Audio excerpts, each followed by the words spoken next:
Hi everyone, we're going to fix this nasty scrape that we have here with a paint pen. By the way, the channel has been growing fast, so if you haven't subscribed already, now is a great time to join. There it is.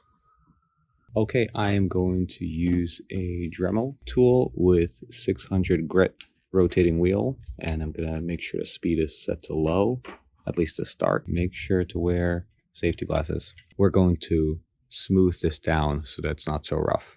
All right, for this quick fix, this is about as good as it's going to get.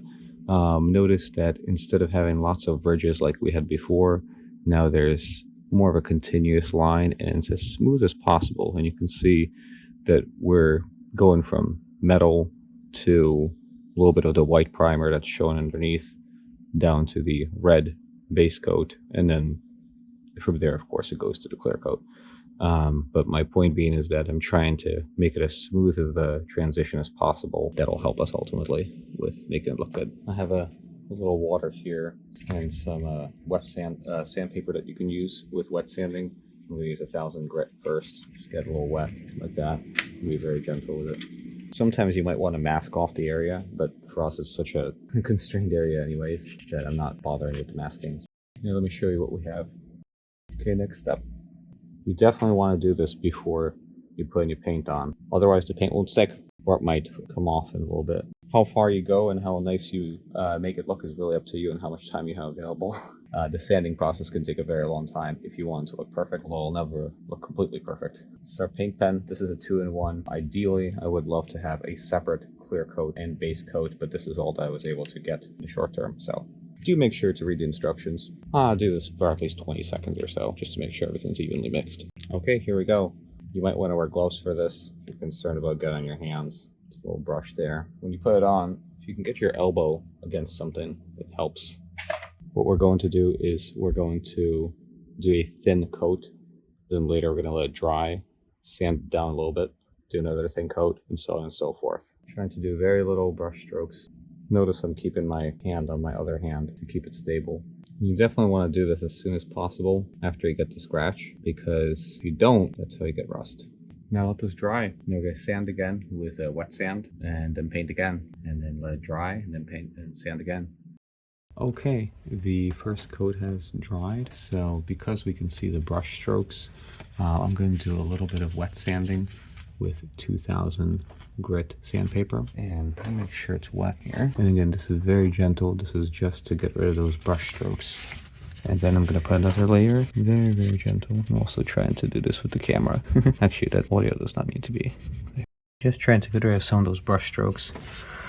Okay, now it's time to paint it again.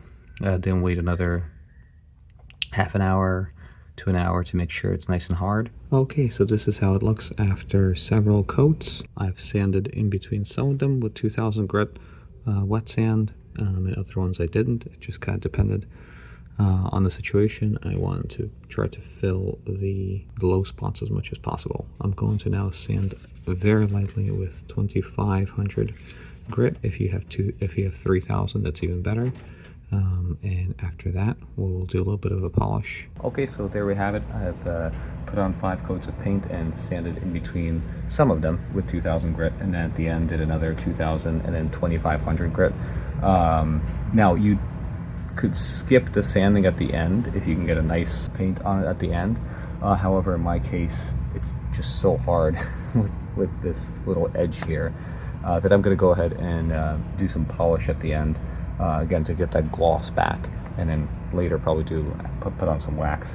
Now usually you'd apply polish. I'm going to apply this rubbing compound, and now because I have to sand like this, I'm going to apply it with a Dremel very carefully, because that way the wheel will spin in the direction opposite of what I was sanding, in the direction I was sanding, which is the best kind of scenario. But again, be careful applying it with a power tool if you're going to do that. Doing it by hand is completely adequate. I'm just going to dampen the applicator a little bit. Okay, slowest speed. Cover it when you first turn on, otherwise it'll throw it in the beginning. Okay. It's spinning this way, so I'm going to do it this way so that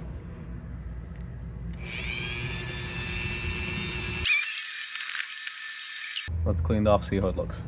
clean wheel. You could use a little more. Okay, let's try it again with more rubbing compound. And like I said, this step is optional. You could stop after putting the paint on the last time and just leaving it. And the other thing is, if you're not liking how it's turning out, you can always put some more paint on it and, and do it that way. So this is reversible.